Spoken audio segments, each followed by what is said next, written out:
The ET6 and ET7 ran out of fuel. The ET7 was kind of rough for a while because I just kept... It's the one that I always forget the adjustments on because it's this, you know, it takes that half to 2/3 instead of like a quarter turn like the other engines.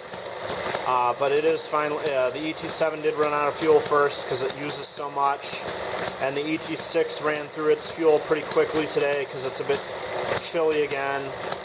The ET1 is running on the other end of the board, but I think we'll watch the ETX here for a while and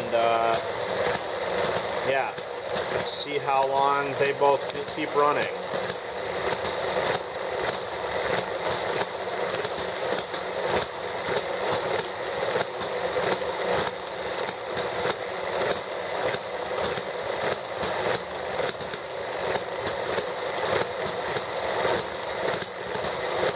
Oh, and I did double check because I thought I had the generator box wired correctly and sorted out the short in it, and the meters that are connected in it have the voltage listing correct, but there's not any power coming from the plug that I put into it, so I'm not sure what has happened with that. So I'm going to have to rewire the generator box anyway and just get it wired more directly from motor number 1 to the output to get voltage out to try to run the engines. So it's making voltage inside the box, but it's not coming out of the plug I thought it was to use it to run the engines. So that's why it couldn't, it didn't run, is because there was no power coming out of the regulator that I had hooked up.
Well, and here comes the garbage truck, so I guess we'll take a break.